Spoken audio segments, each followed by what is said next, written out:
The ledger book hit the desk so hard that the inkwell rattled and nearly toppled, and Sarah Bailey did not flinch.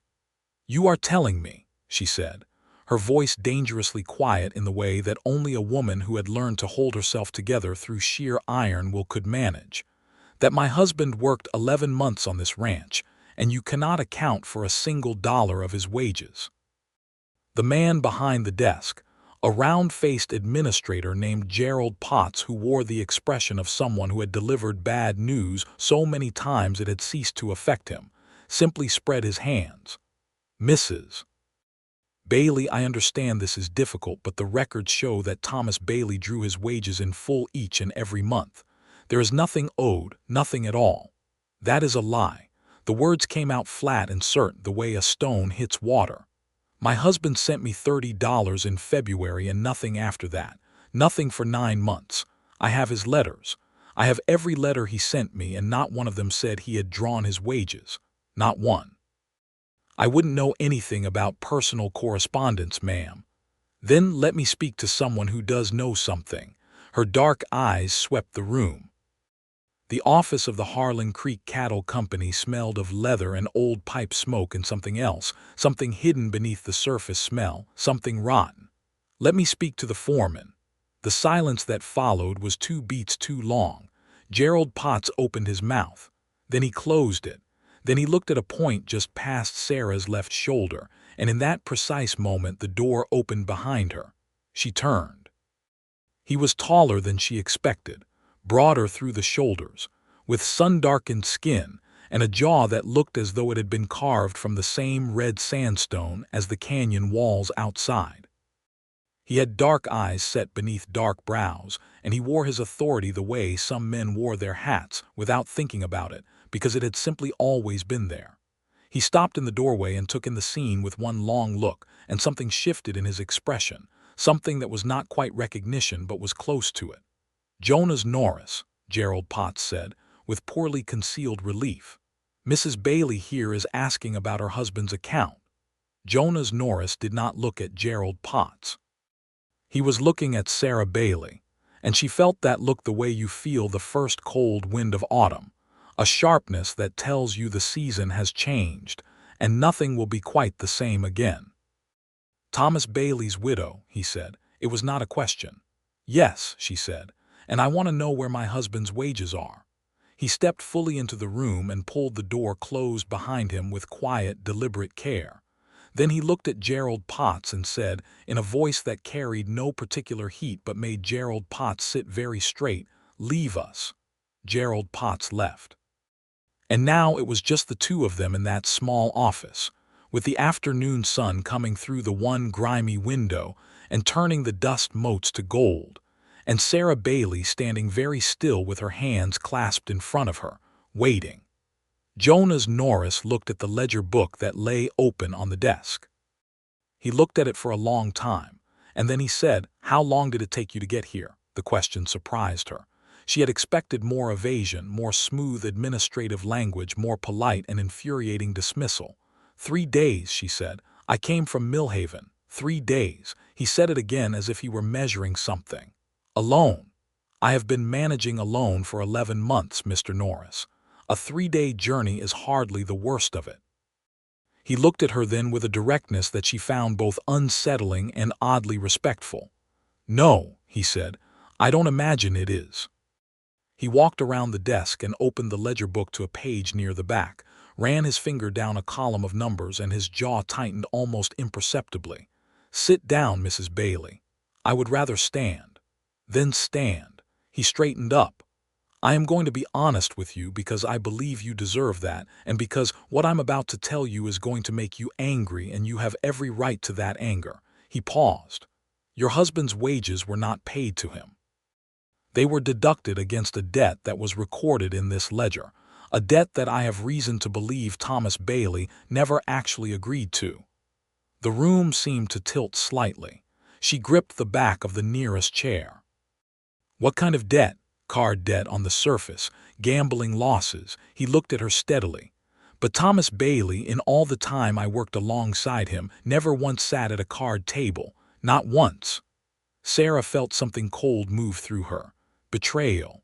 The word surfaced in her mind like something that had been waiting just below the waterline. Not Thomas's betrayal of her, but someone else's betrayal of Thomas, and through Thomas of her, and of the children she had left with her sister in Millhaven while she made this 3-day journey on a borrowed horse with a borrowed $50 in her coat pocket. Who recorded the debt? She asked. The man who signed as witness, Jonas Norris said carefully, is no longer employed here. I found this discrepancy 6 weeks ago. I have been trying to build a case before I brought it to the company owners. He met her eyes. I did not know you were coming. I did not know Thomas had a wife, not until Gerald wrote me last week. Thomas wrote to me about you, she said slowly, almost against her will. The admission cost her something, some small surrender of the wall she had been building around herself since the letter came telling her Thomas was dead. He said the foreman was a straight shooter. His words. Something moved across Jonas Norris's face, gone quickly, but she had seen it. He was a good man, he said. One of the best riders I had. The accident that took him, he stopped. I'm sorry for your loss, Mrs. Bailey. I mean that without any qualification. She believed him. That was the thing she had not been prepared for. She had ridden 3 days building her armor, and she had walked into this office with that armor fully assembled, and within 10 minutes of Jonas Norris walking through the door, she could already feel the hairline cracks. She would not think about that now. She needed to think about the money. What can be done, she asked, about the wages? I have already drafted a report to the owners. I expect it will take some weeks, but I believe the company will make restitution. Thomas's 11 months of wages, minus whatever legitimate deductions there were, which I believe amounts to very little. He paused. The number is close to $200. $200. She kept her face still. $200 was the difference between keeping the small house in Millhaven and losing it. $200 was shoes for her children and food through the winter and possibly, if she was careful, enough left over to plant a kitchen garden in the spring. Some weeks, she repeated. I cannot stay here for weeks, Mr. Norris. I have 2 children and a sister who is watching them and a house that needs, she stopped herself. He did not need her inventory of desperate circumstances. I need to know if there is a more immediate remedy. I will advance the wages from my own pocket, he said. The words landed in the room between them like something thrown from a great height. Sarah stared at him. You don't even know me. No, he agreed. But I know what I found in that ledger. And I know that whatever happened to Thomas Bailey was wrong. And that you coming 3 days on horseback to collect what is rightfully yours tells me everything I need to know about the kind of person you are. He held her gaze without blinking. The company will reimburse me. It may take time, but they will. Let me do what is right by Thomas's family. She was not a woman who cried easily. She had not cried when the letter came about Thomas, not in front of anyone. She had waited until the children were asleep, and she had sat in the kitchen in the dark, and she had let herself feel it, the whole terrible weight of it. And then she had gotten up and started making plans because that was the only thing she knew how to do. She did not cry now. But something shifted in her chest, something loosened, and she had to look away from him for a moment and look out the grimy window at the red canyon walls and the pale November sky. That is very generous, she said, and her voice was only slightly unsteady. I don't know how to properly thank you. You don't need to thank me, he said. I need to write a few things down and have the funds brought from the safe. It will take perhaps an hour. He moved toward the door, and then he stopped with his hand on the doorframe and turned back. Mrs. Bailey, how were you planning to get back to Millhaven? The same way I came, she said, on the horse I borrowed. He was quiet for a moment. Outside, the wind was picking up, making a low sound along the eaves of the office building. There's weather coming, he said, and the northern pass is not something to attempt in weather, especially alone. He seemed to be choosing his next words with care. I would like to see you home safely. I can have a horse ready and 2 days cleared from my schedule. I know the pass well enough to navigate it regardless of conditions. He looked at her. If you will permit me. She should have said no. 3 days ago, She would have said no automatically, proudly, without a second's hesitation, because she did not accept charity and she did not accept help from strangers, and she had been managing alone for 11 months. But she looked at Jonas Norris standing in that doorway with the late afternoon light behind him, and she thought about what Thomas had written, that the foreman was a straight shooter, and she thought about the northern pass in November with the wrong kind of clouds building on the horizon, and she thought about her children in Millhaven waiting for her to come home. "All right," she said. She did not know, standing in that moment, that the word yes would change everything, that the 2 days between Harlan Creek and Millhaven would rewrite the story she had been telling herself about what her life was going to look like from here forward, that the man standing in that doorway would become, over the course of those 2 days and many months beyond, as necessary to her as water or honest air. She only knew that she was tired, and that the pass was dangerous, and that for the first time in 11 months, someone had offered to stand between her and the hard edge of the world, and she was not strong enough in that moment to refuse. Jonas Norris was born in 1851 in a small town in Missouri that had been reduced to splinters by the time the war ended, and he had come west, the way most young men of his generation came west, with very little money and a great deal of determined ignorance about how difficult the territory was going to be. He was 28 years old in the autumn of 1879 when Sarah Bailey walked into the Harlan Creek Cattle Company office, and he had spent most of those 28 years learning to read the land and the sky and the animals, and occasionally the people the way another man might learn to read a book, slowly and carefully, and with great respect for the parts he did not yet understand. He had been foreman of Harlan Creek for 3 years. He had earned it the hard way, as he had earned every other thing in his life, through work that started before dawn and ended after dark and asked everything of him, and he gave it willingly because he had found that he loved this land in a way that surprised him sometimes with its depth. He loved the way the sky looked in July when the thunderheads built up over the canyon walls. He loved the smell of sage after rain and the particular sound of the herd moving in the early morning, that low collective murmur that was the sound of purpose and life. He had not loved a woman since Mary Greer had married a banker in St. Louis in 1875, and Jonas had ridden west with the kind of philosophical wound that young men sustain and believe to be fatal and eventually find, to their mild surprise, is not. He had not been looking for anything of that nature when Thomas Bailey's widow walked into the office with her back straight and her eyes direct, and the kind of quiet fury in her face that told him she had come for what was right and had not expected, or required, any sympathy in obtaining it. He had not been looking.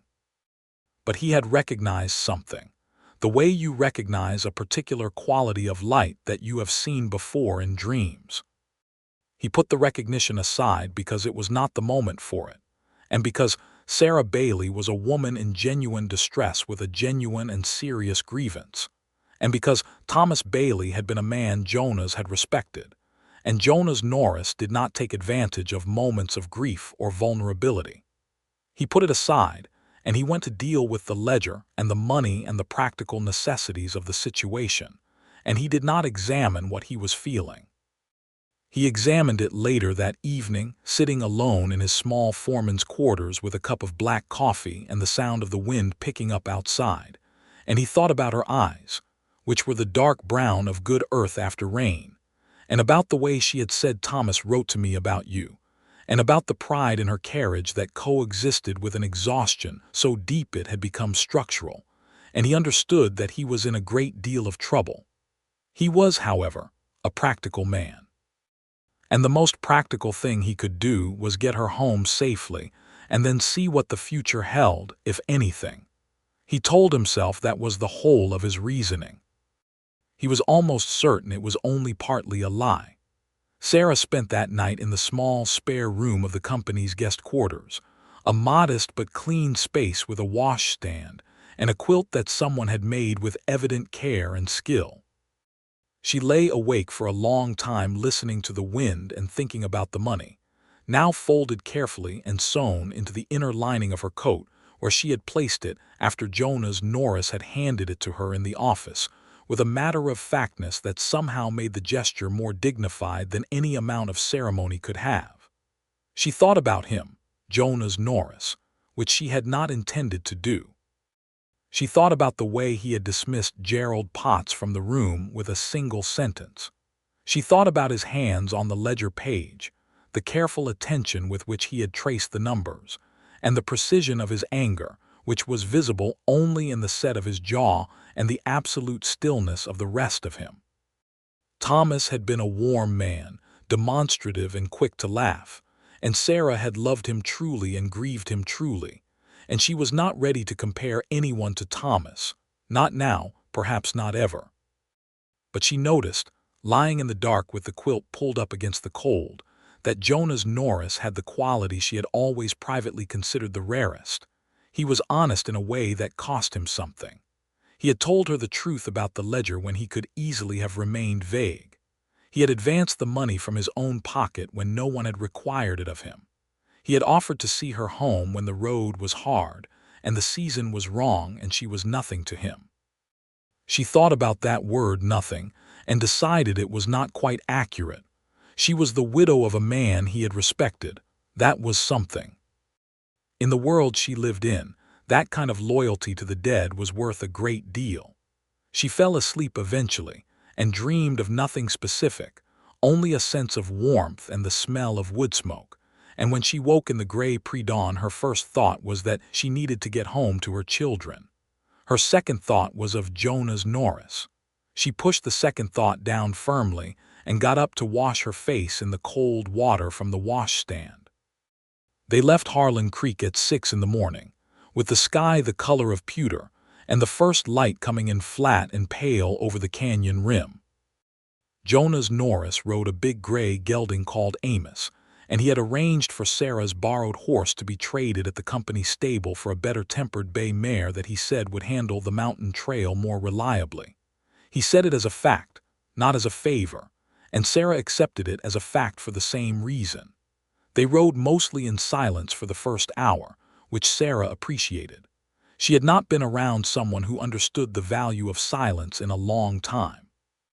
Her sister Mabel was a wonderful woman, generous and devoted to the children, but Mabel experienced quiet as a problem to be solved, and Sarah had spent 11 months in Mabel's cheerful, relentless conversation, and had sometimes felt the need for silence the way she imagined a drowning person felt the need for air.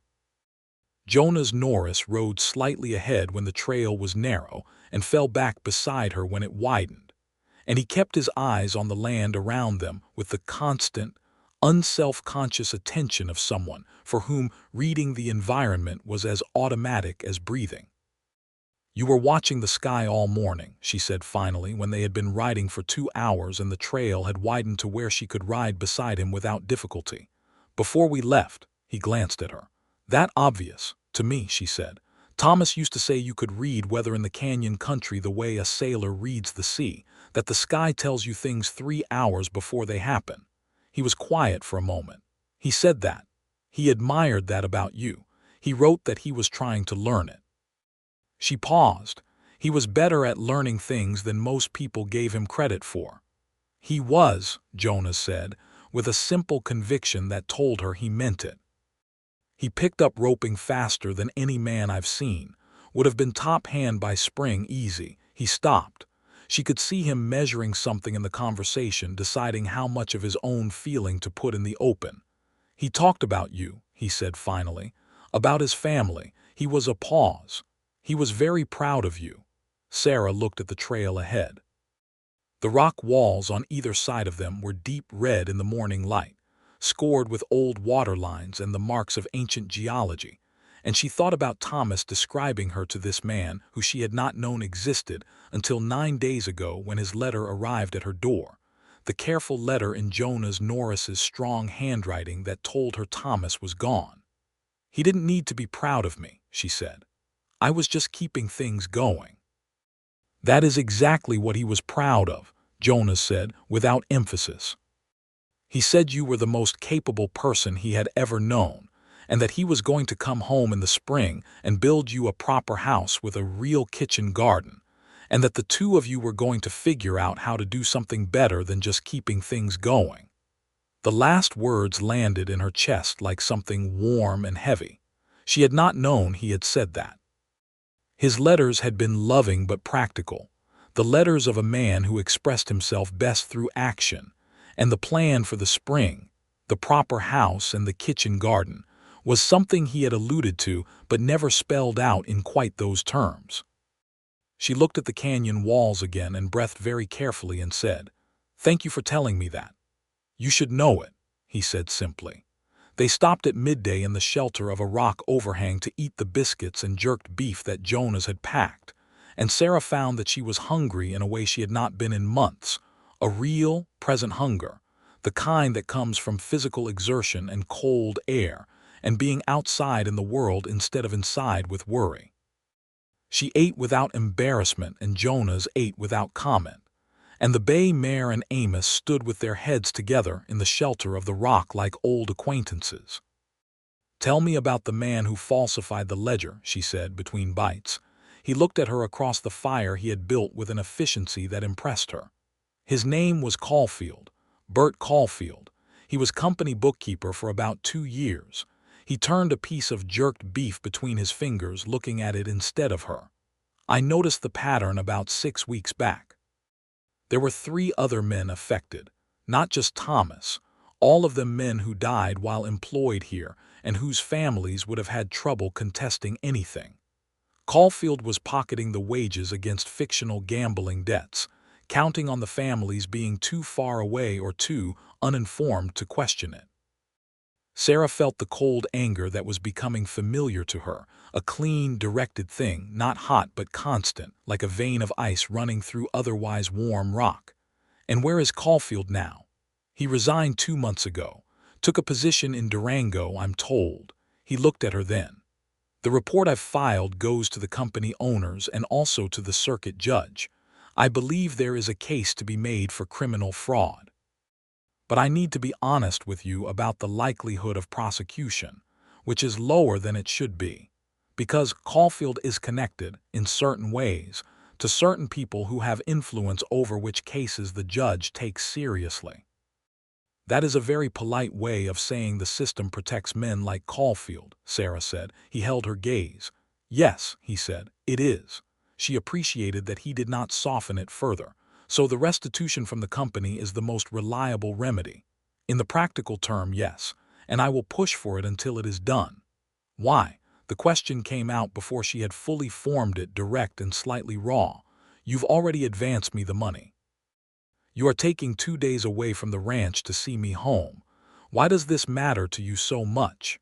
He was quiet for long enough that she thought he might not answer.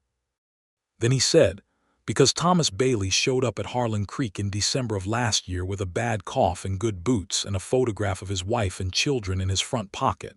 And he worked harder than any man I had and never complained and planned for the future with a kind of steady faith that I found." He stopped. "I found it remarkable. Men like that are rare. And what happened to him, the accident, and then what Caulfield did on top of it, it is the kind of wrong that—" He paused again. "I have seen a lot of wrong done in this country, Mrs. Bailey. Some of it I could not prevent. This is one I can do something about. I intend to." The fire crackled between them. Somewhere far up in the canyon, a hawk called, the sound clear and high and lonely in the cold air. "He had the photograph in his pocket when they brought him in," Jonas said quietly after a moment. "I made sure it was sent back with his things. I hope you received it."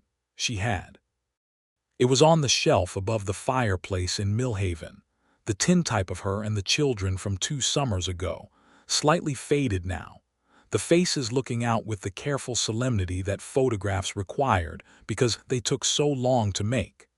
She had looked at it the morning she left for Harlan Creek, and she had said, out loud to the empty room, "I am going to go and get what you earned." And then she had put on her coat and gone. "I received it," she said. They were quiet for a while and the fire burned down, and the hawk circled higher and eventually disappeared over the canyon wall. And Sarah thought that grief was a strange country, that it had valleys and plateaus and unexpected openings where the light came through. And she was sitting in one of those openings right now, and she was not sure what to do about it. What she did was stand up, dust off her skirt, and say that they should get moving if they wanted to reach the pass before the light faded. Jonas stood too, and they stamped out the fire carefully, and they saddled up, and the conversation had rearranged something between them without either of them naming it or acknowledging it. And they rode into the afternoon with that unnamed thing sitting between them like a warm stone, felt but not spoken.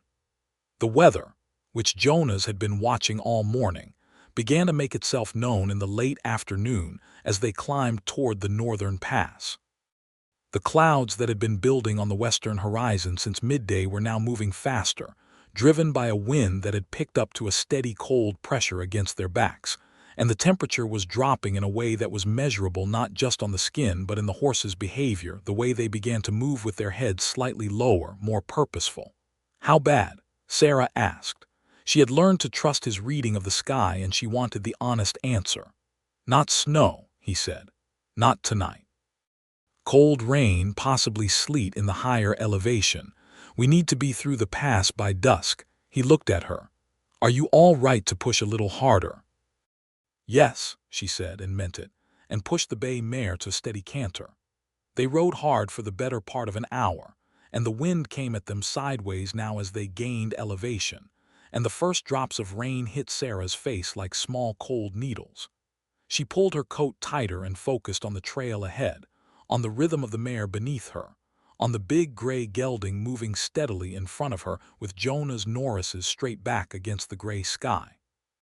She thought, unexpectedly and with a kind of internal embarrassment, that he was a very fine-looking man. She pushed that thought down with the same firm hand she had been using on various thoughts since yesterday and focused on the trail. They cleared the pass with maybe half an hour of light to spare. Jonas pulled up on the other side, where the trail descended into a narrow valley with a stand of cottonwoods along a creek bed, and Sarah pulled up beside him, and they both breathed for a moment. The rain was falling steadily now, but on this side of the pass it came down more vertically, less sideways, and the cottonwoods ahead offered real shelter. "There's a line shack about a mile down," Jonas said. "It belongs to a rancher named Eberhart who lets travelers use it. We should stop there for the night." Sarah looked at the sky, which was darkening fast, and then at the trail ahead, which was already slick with rain. The practical part of her mind, which was the loudest part most of the time, agreed immediately. The other part of her mind, the part that had been noticing things it was not supposed to notice since yesterday afternoon, noted that spending a night in a line shack with Jonas Norris was something that would require careful navigation. "All right," she said. The line shack was small but solid, built of good timber with a fieldstone fireplace, and a woodpile under an overhang outside that was dry and well stocked. There was a small stable attached to the back where they settled the horses with hay from a bin and water from a barrel that had collected enough rain to serve.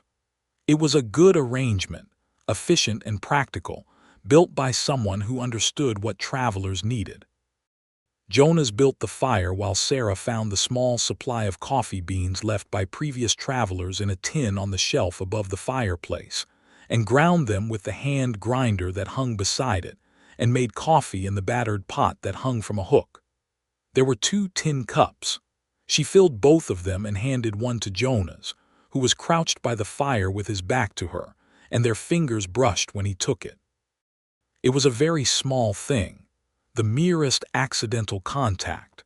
She went back to the other side of the room immediately and sat on the low wooden bench against the wall and held her cup with both hands and looked at the fire.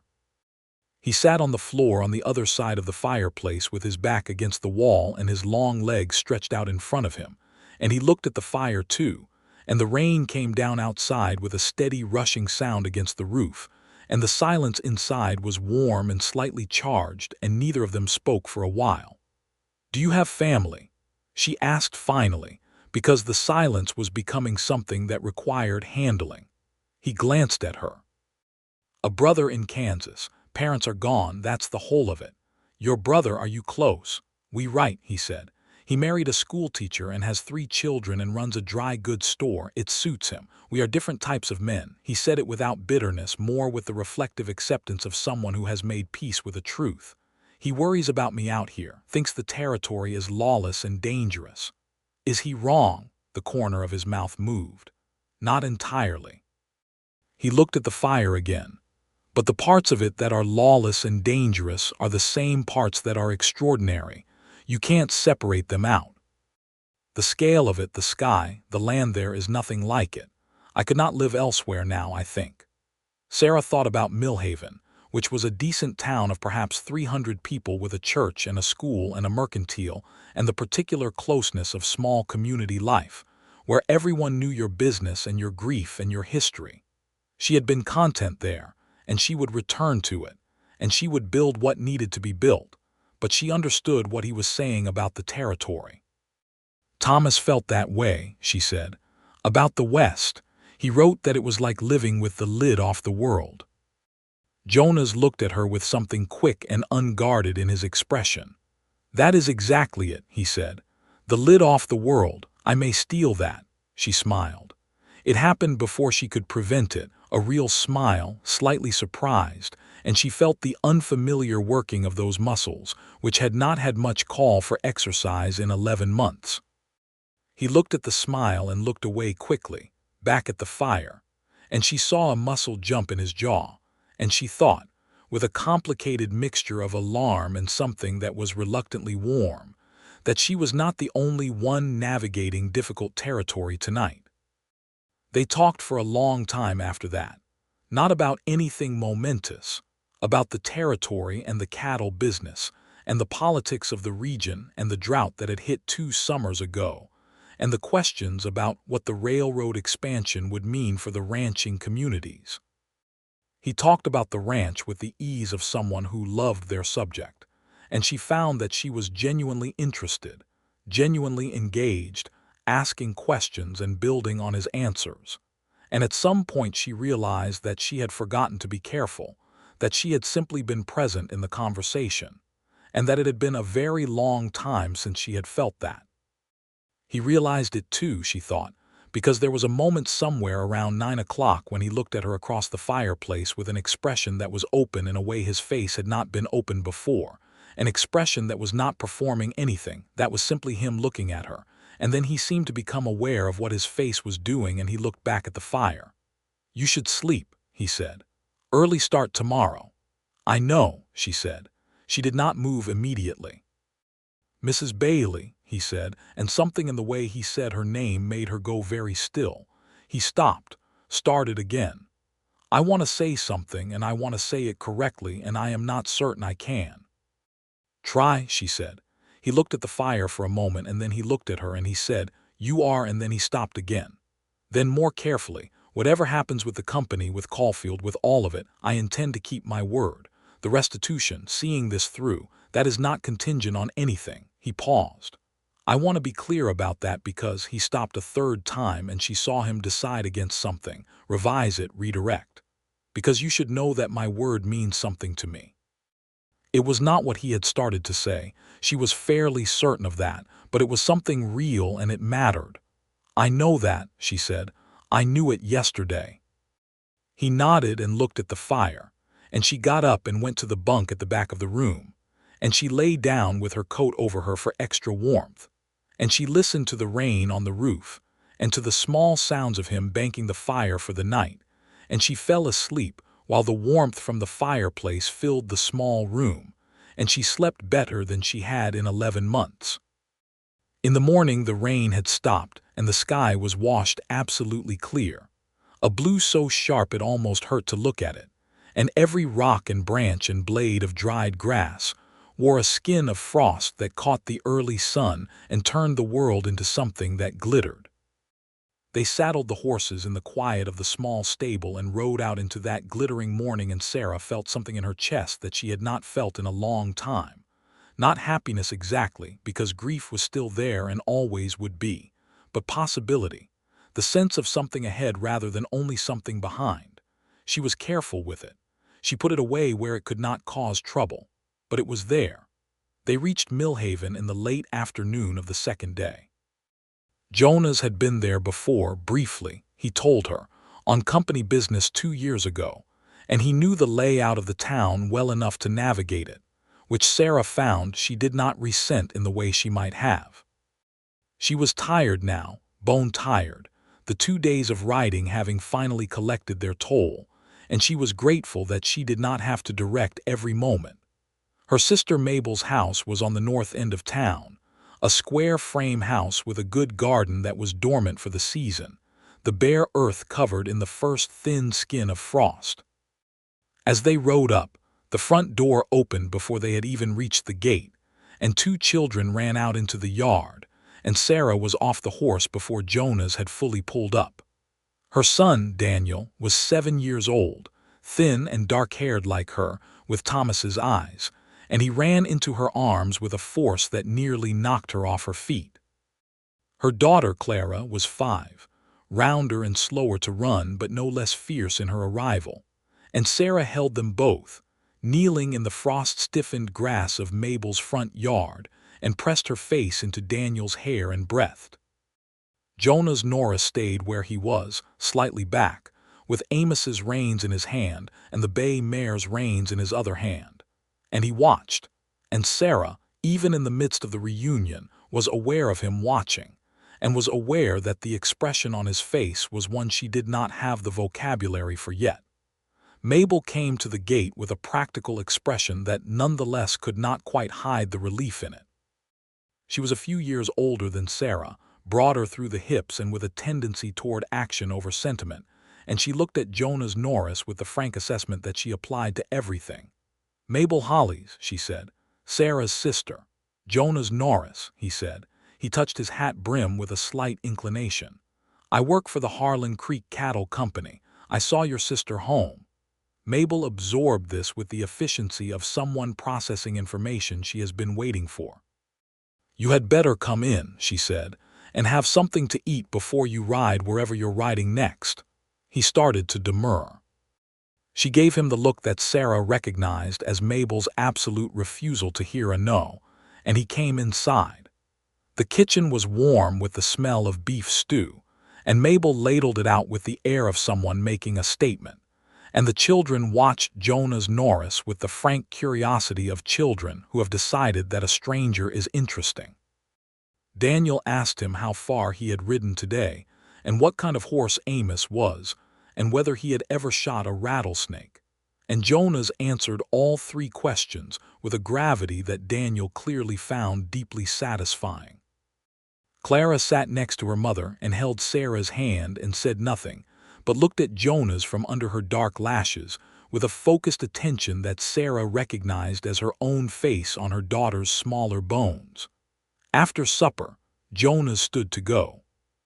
There was a moment at the door where Sarah stood with him while Mabel meaningfully found something to do in the kitchen, and the children meaningfully found something to do upstairs. And Sarah thought that, for a practical woman, Mabel had developed a remarkably effective understanding of timing. "Thank you," Sarah said. She said it looking at him directly because she wanted him to understand that she meant all of it: the money, the truth about the ledger, the 2 days of riding, the line shack, the conversation by the fire. For all of it. He stood with his hat in his hands. The lamplight from the hallway caught the planes of his face, and she thought again, with that same embarrassed internal recognition, that he was a very fine-looking man, and that she was not going to do anything about that, not now, but that the thought was there and honest, and she was tired of pretending otherwise even to herself. "I'll send word when the company agrees to the restitution," he said. "Should be before Christmas." "Before Christmas," she repeated, then carefully with her eyes on her own hands. Will you be in this part of the territory before then for any reason?" The silence that followed was very short but very significant. "I could be," he said. She looked up at him. "Millhaven is not so far out of my way," he said, "if I were going to Durango." She understood that Durango was where Bert Caulfield had gone, and that Jonas Norris had every reason to make that journey professionally, and that passing through Millhaven was a deliberate choice and not an accident of geography. "No," she said, "not so far out of your way at all." He looked at her for a moment with that open expression that she had first seen by the fireplace in the lined shack, the one that was not performing anything, and then he put on his hat and said good night and went out into the dark to find where he was going to stable the horses. She stood at the door and watched him go, and Mabel appeared at her elbow so immediately that she clearly had not been in the kitchen at all. "Well," Mabel said. "Do not," Sarah said. "I didn't say a word." "You were about to say a great many words." Mabel put her arm around Sarah's shoulders and said, with a gentleness that she did not usually deploy, "It's all right, you know, to be alive." Sarah leaned her head against her sister's shoulder for a moment. Outside, the last sounds of Jonas Norris's footsteps faded around the side of the house toward the stable in the back. The night was cold and clear and full of stars, the kind of stars you only got in the West, too many to count, impossibly bright, the whole magnificent and indifferent universe overhead. "I know," she said. "I know it is." Jonas Norris made it to Durango in early December and did not find what he had hoped to find in the immediate term, because Bert Caulfield had apparently become aware that his arrangement at Harlan Creek had attracted official attention and had left Durango for an unknown destination somewhere in the preceding weeks. What Jonas did find was a territorial judge who was interested, genuinely interested, in the fraud case, a man named Hadley who had been appointed 18 months ago and had not yet been sufficiently impressed by the right people to look the other way from their crimes, and who told Jonas that if he could produce the ledger documentation and the sworn statements of the other affected parties, there was a reasonable chance of a warrant being issued. Jonas filed the documentation he had and arranged for the sworn statements to be collected, and then he rode back north toward Harlan Creek by a route that passed through Millhaven, and he arrived on a Thursday afternoon in the second week of December when the town was quiet and cold, and a light snow had dusted the ground. He found Sarah Bailey at the Mercantile, which should not have surprised him because it was the kind of thing she would be doing on a Thursday afternoon, the practical necessary business of maintaining a household on limited resources. She was at the counter discussing the price of coffee beans with the proprietor, who was adjusting his position under the steady pressure of her negotiation, and Jonas stood in the doorway for a moment and watched, and felt something in his chest that he had been identifying for the past 3 weeks as a problem he was going to have to address. She saw him. The negotiation paused. Her face did something complicated and then settled into something that looked to him very much like relief, which he chose not to read too much into immediately. "Mr. Norris," she said. "Mrs. Bailey," he said. The proprietor looked between them with the antenna of someone who has sold goods to this town long enough to read its social weather. "I'll be outside," Jonas said. He waited outside in the cold, and she came out 10 minutes later with her package under her arm and her coat buttoned to the collar against the wind, and she looked at him and said, "How did it go in Durango?"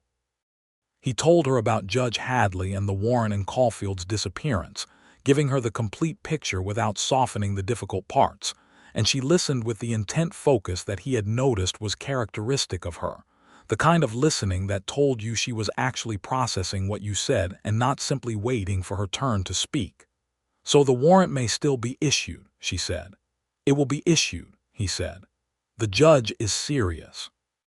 It may take time to locate Caulfield, but the legal mechanism is in place." She nodded, absorbing this. Then she looked at him with a directness that was becoming familiar and said, "And the company's restitution?" "The owners agreed last week," he said.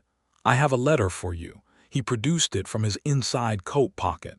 "It details the payment schedule. It is not all at once. They wanted to spread it over 6 months, but I pushed them, and it is a fair amount each installment." She took the letter and read it standing there in the cold of the street, and he watched her face while she read it. When she finished, she folded it carefully and held it for a moment, and then she looked at him, and there was something in her eyes that he found he needed to look away from, because it was too honest for the middle of the street. "This is the difference between keeping the house and losing it," she said quietly. "I know," he said. "You have done more for me and my children than she stopped, than anyone had cause to." "I had cause," he said. "Thomas Bailey had cause to be treated fairly. His family had cause to receive what was owed to them. I simply did what I should have been able to do months ago." She looked at him. He looked at her. The cold wind moved down the street between them, and the snow lay thin and white on the ground, and somewhere behind them a horse snorted and stamped. "Come have supper," she said. "Mabel will insist anyway, and the children will not forgive me if I tell them you were in town and I didn't bring you." He said yes because he would have been a fool to say anything else. It became a pattern. Jonas Norris passed through Millhaven on his way to and from Durango, which was a route he traveled several times over the winter as the Caulfield case developed. And each time he came, he had supper at Mabel's table and sat by the fire after and talked with Sarah, while the children did their lessons or fell asleep in various places. And Mabel moved through the house with the strategic invisibility of a person who understood that the most useful thing she could do was not be present. The first time he came, Daniel showed him the small knife he had been given by a neighbor and asked Jonas to show him how to whittle. And Jonas spent an entire evening teaching Daniel the basics of shaping a piece of soft wood with a blade. And Daniel produced something that was theoretically a horse, and was in practice a lumpy oblong with 4 unequal protrusions, and was so proud of it that he put it on the shelf beside the tintype.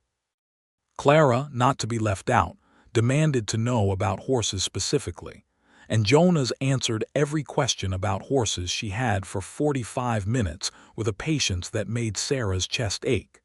She told herself it was because the children missed their father. She told herself Jonas Norris was simply being kind to a family that had been connected to someone he had valued. She told herself all the reasonable, manageable things. By February, she had stopped telling herself anything and had started simply paying attention to what was actually there. What was actually there was this: that Jonas Norris looked at her across a room with an expression that she recognized now as the one he could not manage to control, the honest one, the open one. That he listened when she spoke with an attention that suggested what she was saying actually mattered to him. That he asked questions about her past and her opinions and her plans with a genuine curiosity that was not performance. That he was careful with her in the way that someone is careful with something they value highly, not afraid of it exactly, but deeply respectful of it. And that she felt, when he was in the room, the particular aliveness that she had thought was permanently gone from her life. She felt guilty about that. She sat with the guilt carefully, honestly, the way she sat with everything, and she examined it. She loved Thomas, and she would always love Thomas, and that love was its own complete thing that no future love, if such a thing were to happen, could diminish or replace. She did not believe, after sitting with it carefully and honestly through several long nights, that feeling alive again was a betrayal of the dead. She believed, finally, that Thomas, who had called her the most capable person he knew and who had planned for the spring and the garden and the proper house because he had believed in the future with such steady faith, would have wanted her to have a future. She told Mabel this on a Sunday afternoon in February, haltingly, in the small voice she reserved for things that mattered too much to be careless with. Mabel put down the darning she had been working on and looked at her sister for a long moment and said, "Sarah, I have known this since November.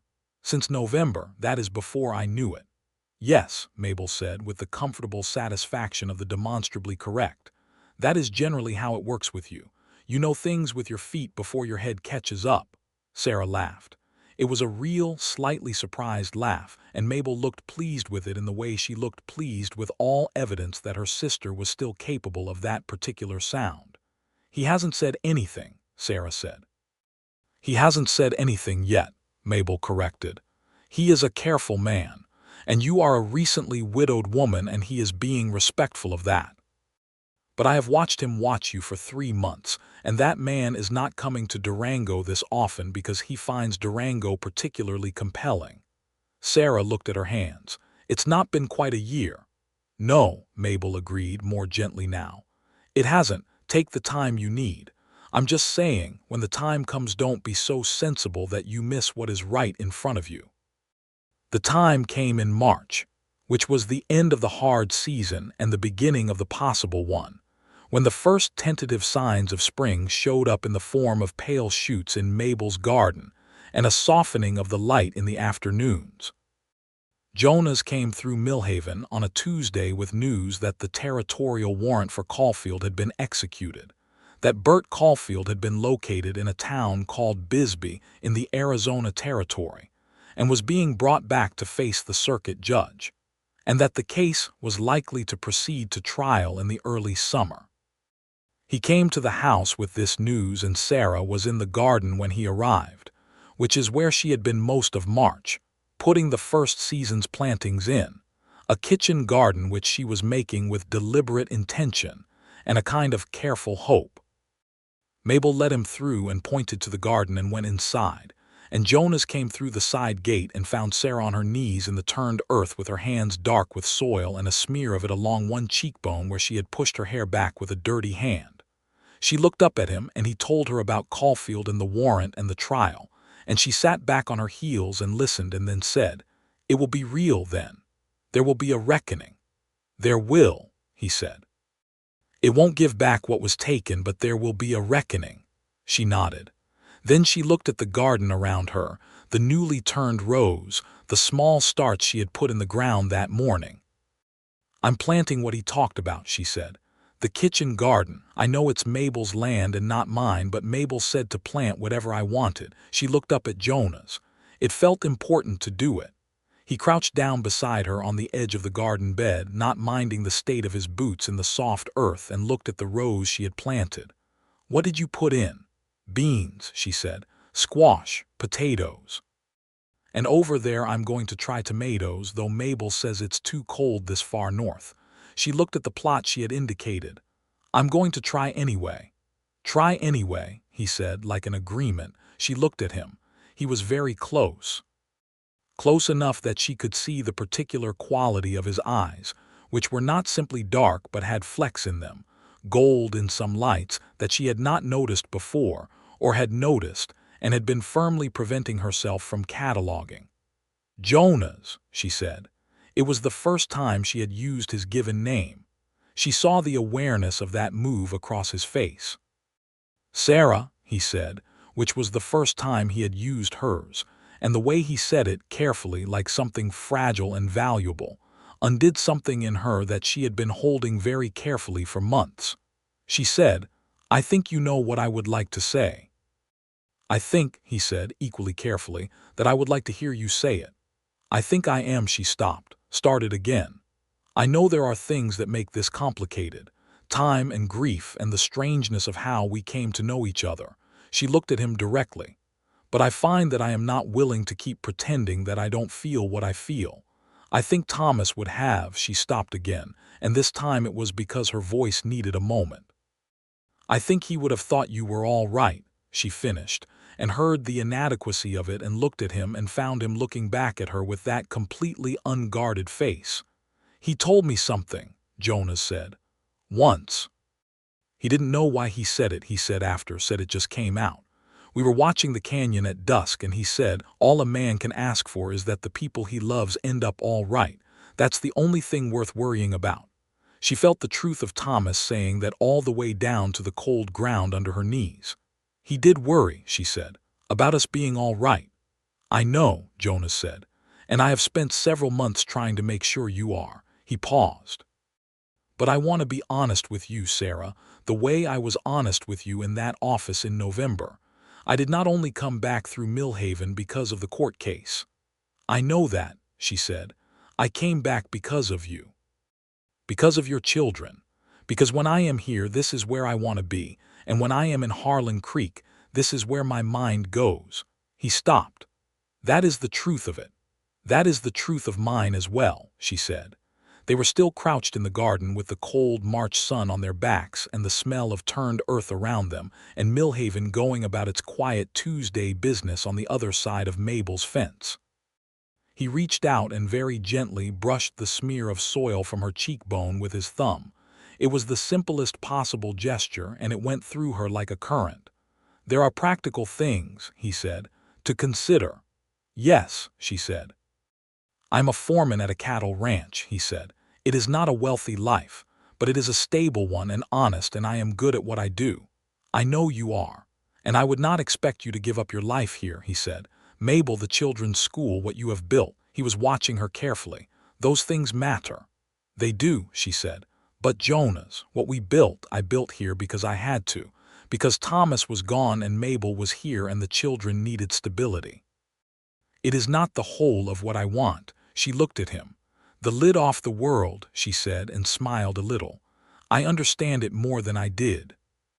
He looked at her for a long moment, and then he said, quietly and seriously, "Then I would like to court you properly, with your sister's knowledge and the town's awareness and every expectation of a future, if you would permit it." She thought of everything she had come to understand in the months since November, about grief and its unexpected landscapes, about the way life insisted on continuing even when you were not sure you were ready, about Thomas's steady faith in the future, about her own hands in the dark earth this morning planting tomatoes that Mabel said would not grow. "I would permit it," she said. He smiled then, a real smile, wide enough to change his whole face, and she thought she had not seen him smile like that before and that she wanted to see it again frequently, and for a long time. He stood and offered her his hand and pulled her to her feet, and she was close enough that she could see every detail of his face in the clear March light, and she thought that whatever happened next would be built on solid ground, the way the best things were. The courtship proceeded with proper form and very real feeling, which is the best possible combination of those two elements. Jonas spoke to Mabel, who received his stated intentions with an expression of profound unsurprise and the information that she had been expecting this conversation for some time.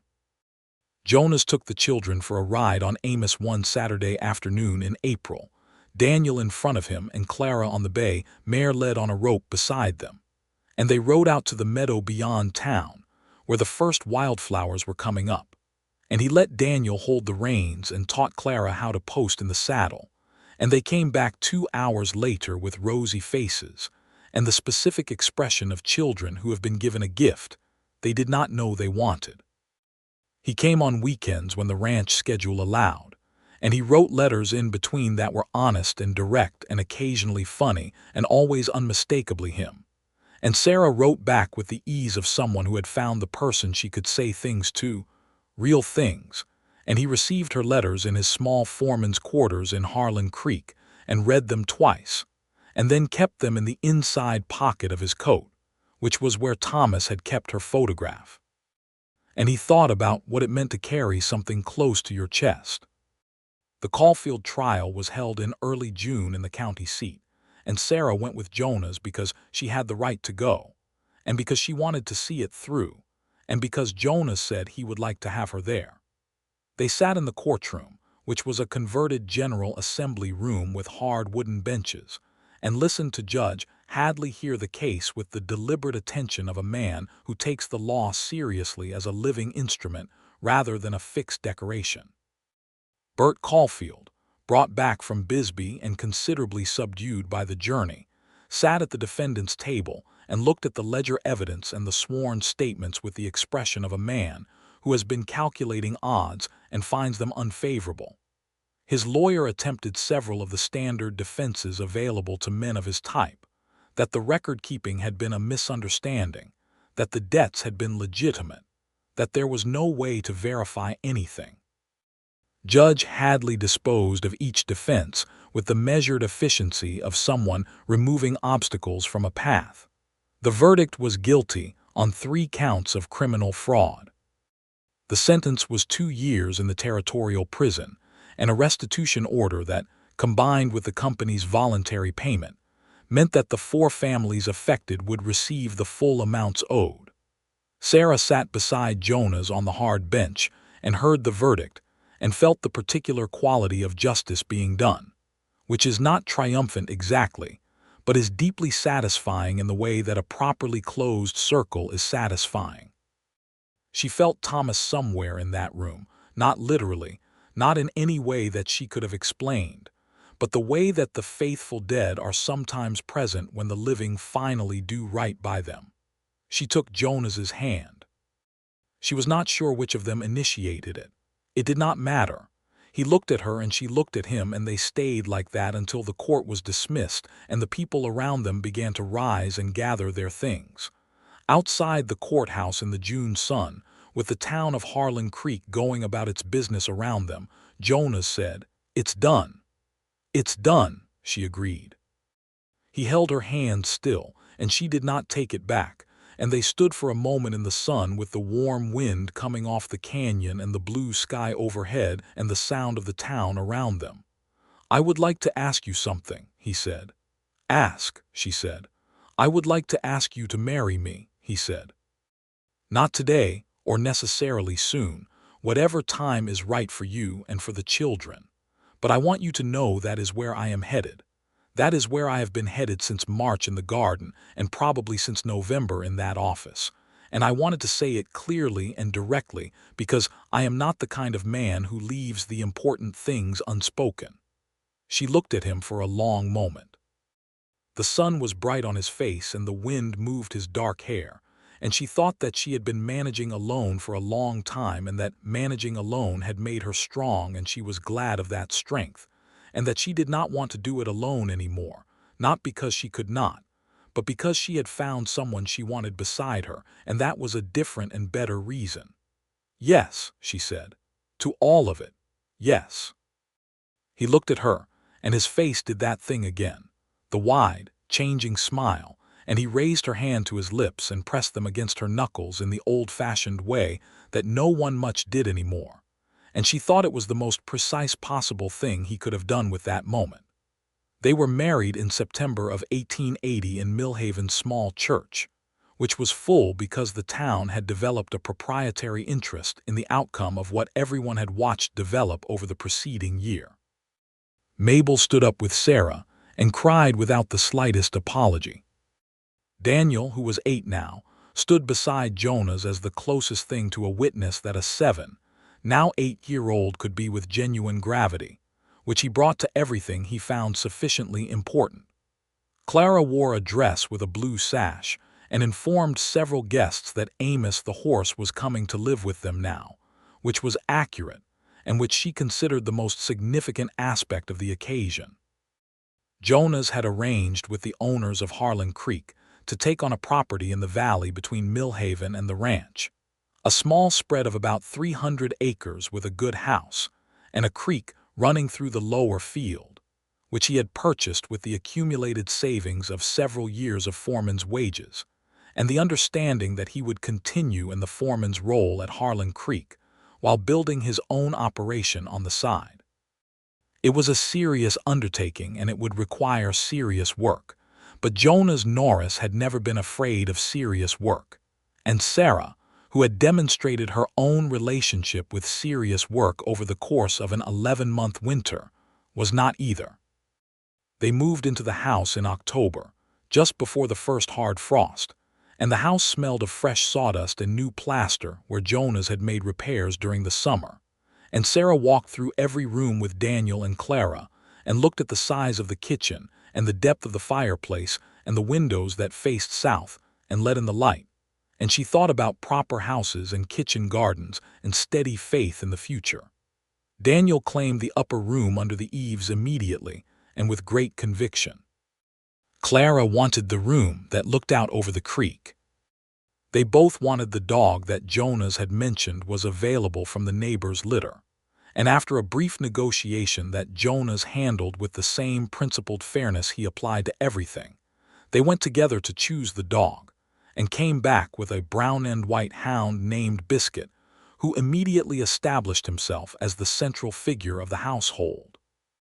That first winter was the best winter of Sarah's life, which surprised her somewhat, because it was also the hardest in material terms.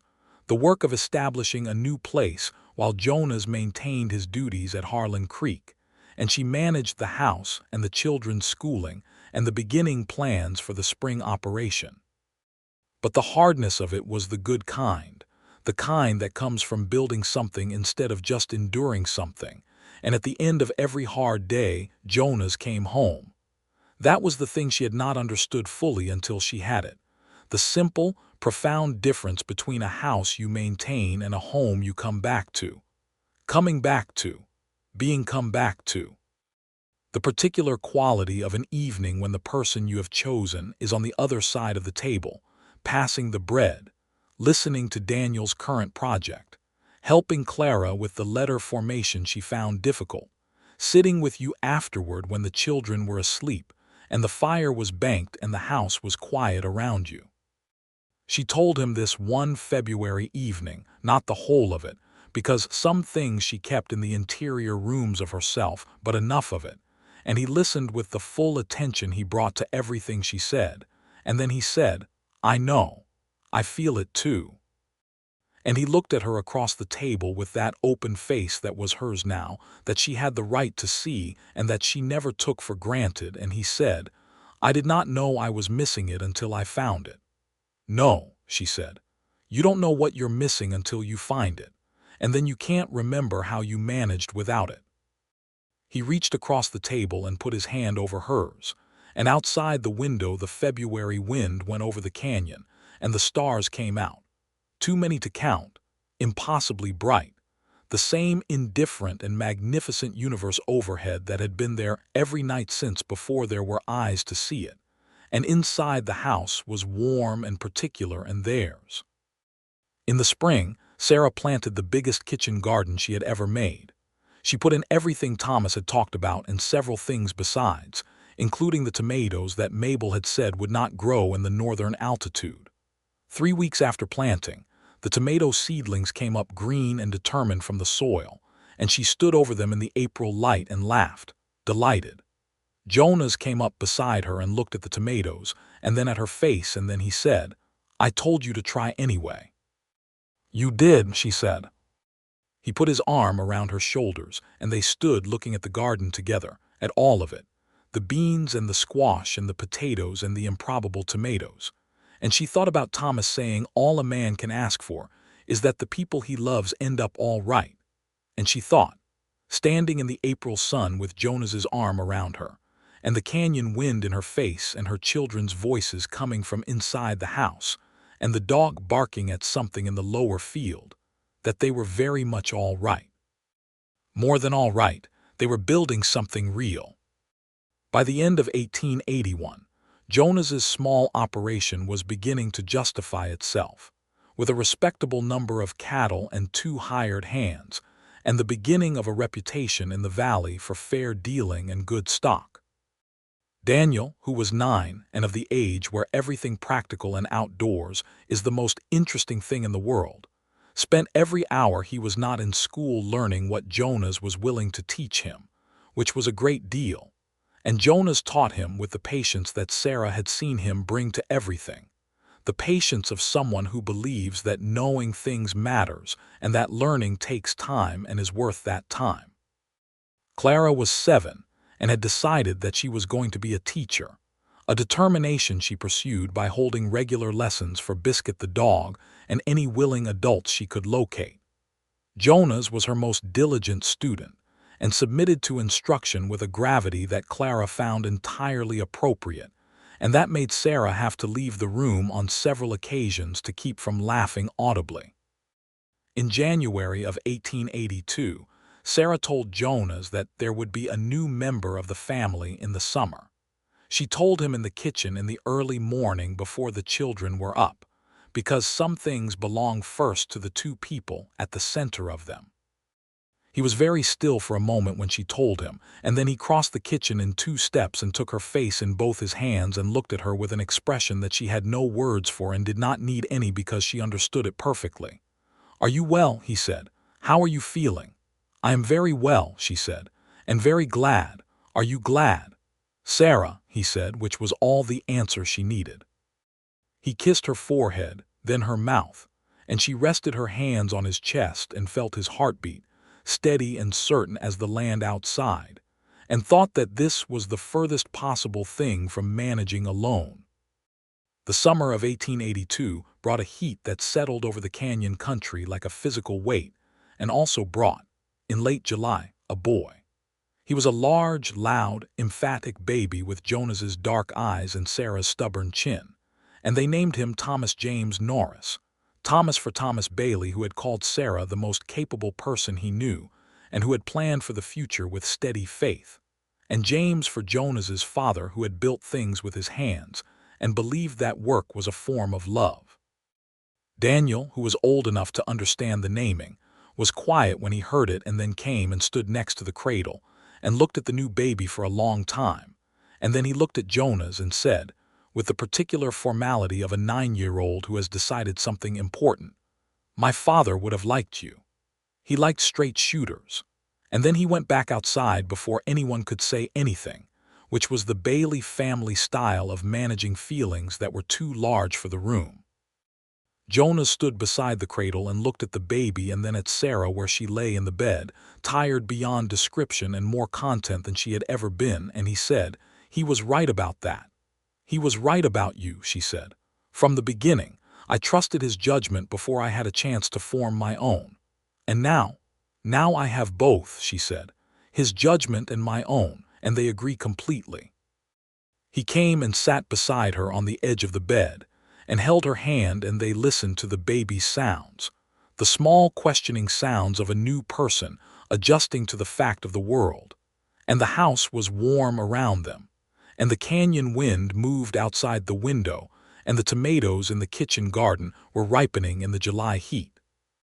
In 1883, Mabel married a widowed farmer from the north end of the valley named Howard Kimball, who was a solid, kind man with 3 sons, and a beard that Clara described as a situation requiring intervention.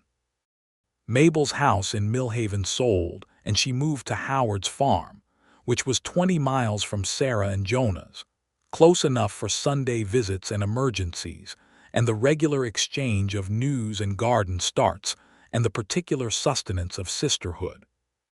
At Mabel's wedding, which was a practical and warm affair in the church in Millhaven, Sarah stood up with her again, and afterward, at the supper that Howard's neighbors put on in the barn, she danced with Jonas for the first time, which was an oversight she had not intended to let go on as long as it had. He danced with the careful, earnest effort of a man who knows he has not practiced enough and is determined to do the thing respectably anyway, and she danced with the ease of someone who had loved dancing and set it aside during the long year and was finding it again. Daniel danced with Clara with the resigned tolerance of a 10-year-old fulfilling a social obligation. Baby Thomas, who was 1 and walking with the unstable ambition characteristic of that age, danced with no one in particular and with great personal satisfaction on the edge of the floor. Biscuit the dog was at home. The night was warm and the barn was lit with lanterns hung from the rafters, and the fiddle player was excellent, and Sarah danced with Jonas until her feet told her to stop, and then they stood on the edge of the floor with their arms loosely around each other and watched Mabel dance with Howard with the expression of 2 people who understand completely what they are seeing. "She is very happy," Sarah said. "She is," Jonas agreed. "She deserves to be." "She kept me together when I thought I could not be kept together," Sarah said. "When Thomas first died, she just came and stayed and managed the practical things so I could manage the other things. I don't know what I would have done." She looked at her sister on the dance floor. "She has been very good to me." "She has," Jonas said. "And the good thing about what you just said is that it's past tense. She kept you together when not anymore." She looked at him. "No," she said, "not anymore." "You are very much together," he said, "all the pieces in the right order." She laughed quietly and leaned against him, and he folded his arms around her, and they stood like that while the fiddle played and the lanterns moved in the warm air, and Mabel danced with Howard on the other side of the floor. And Sarah thought about the October of 1879, when she had ridden 3 days alone on a borrowed horse with $1.50 in her coat pocket to collect wages that a dishonest man had stolen.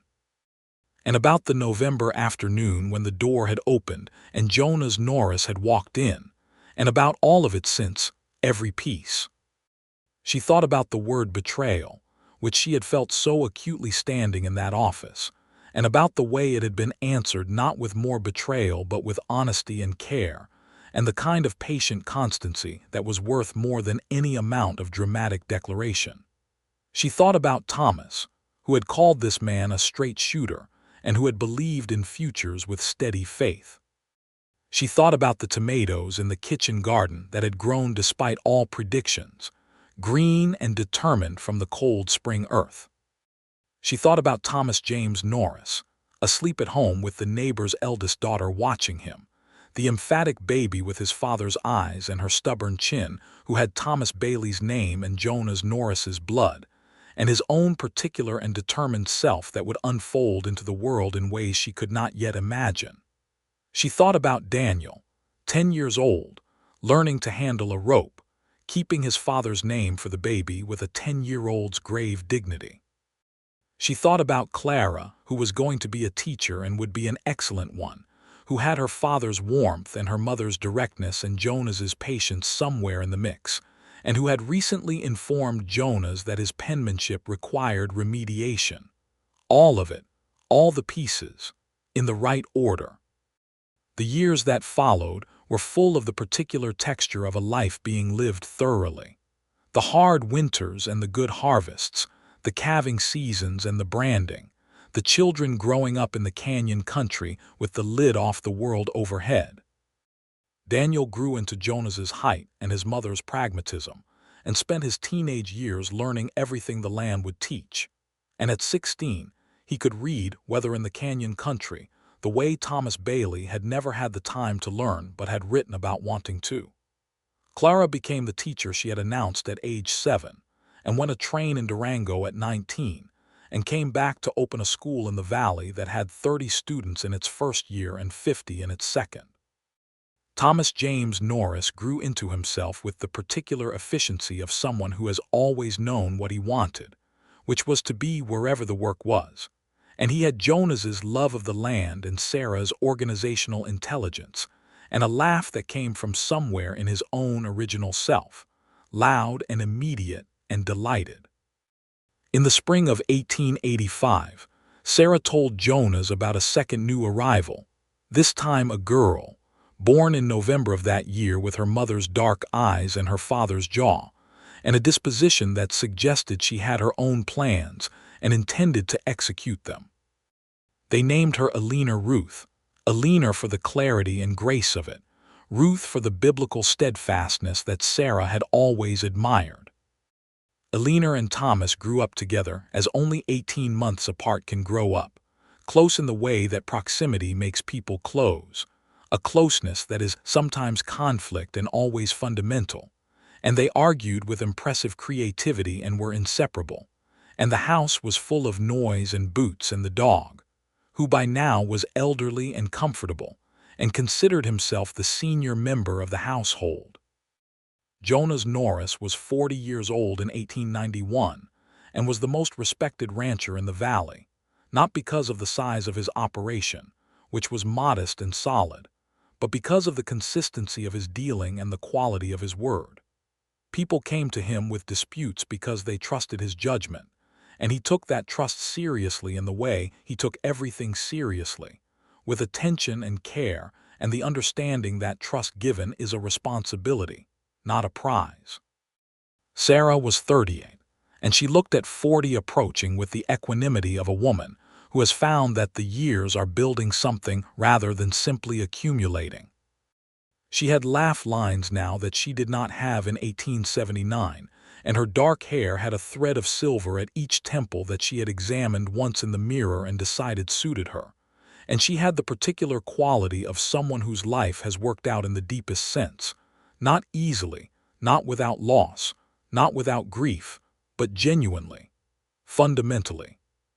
She taught reading and arithmetic to children in the valley whose families could not easily get them to Clara's school, 3 mornings a week, because there were things she had to offer, and she had always believed that things you could offer should be offered. Jonas built her a proper teaching room off the side of the house for it, with good windows and bookshelves, and she filled the bookshelves with books she had accumulated over years, and the room smelled of old paper and lamp oil and chalk, and children came and sat and learned, and Sarah taught them. One evening in the early spring of 1892, Jonas came in from the lower field where he had been checking the fence line, and he stood in the kitchen doorway with the late light behind him and looked at Sarah where she was sitting at the table going over accounts, and she looked up at him, and he looked exactly like himself, like the man who had walked into that office in November of 1879 with the sun behind him, the same quiet authority, the same dark eyes, the same jaw. Only warmer now and more familiar in hers. "What?" she said, because he had the expression he got when he had thought of something he wanted to say. "Nothing," he said. He came in and sat across from her at the table, the way he had sat across from her at 100 tables in the years since that first supper at Mabel's. "I was thinking about that first day." "The office," she said. "The office," he agreed. "You walked in there with your back perfectly straight and your jaw set and your voice at that particular pitch." "What particular pitch?" "The one you use when you are absolutely certain you are right and prepared to be very patient while the room figures it out." She laughed. "I use that pitch a great deal." "You do," he said. "It is one of my favorite things about you." He reached across the accounts and took her hand in both of his, which was something he had done for 12 years and which still registered, every time in the warmest possible way. "I walked into that office and you looked at me and I thought," he paused. "I thought, that woman is going to matter." She looked at him across the table with all 12 years between them and behind them and in front of them, all the winters and the children and the work and the dancing and the fires banked for the night, all of it present in that moment. "You walked into the room," she said, "and I thought Thomas was right about him." He smiled. "That is not quite the same sentiment." "No," she said. "But it is where I was that day. It is where I needed to be." She looked at him steadily. "I got to you eventually." "You did," he said. "Worth every day of the wait." She squeezed his hands across the accounts, across the lamplight, across the 12 years of a life built on solid ground. Outside the window, the canyon country lay in its last hour of daylight, the red rock walls going gold and then amber and then the deep rose that comes just before dark, and the sky above them was the impossible blue of a spring evening going toward night, and the first star appeared in the east, and then another, and soon there would be too many to count, the whole magnificent and indifferent universe overhead. But inside the house, the children's voices, the smell of supper, the dog steady breathing from his bed by the fire, the weight of Jonas Norris's hands over hers, and Sarah Bailey, who had ridden 3 days on a borrowed horse to collect what was owed, and had left with the foreman's word that he would see her home safely, and had arrived somewhere she had not expected and would not trade for anything in the world. All the pieces, in the right order. The tomatoes grew every year after that, every spring, green and determined from the cold earth, because she always planted them, because you tried anyway, because that was the only way anything worth having ever came to be.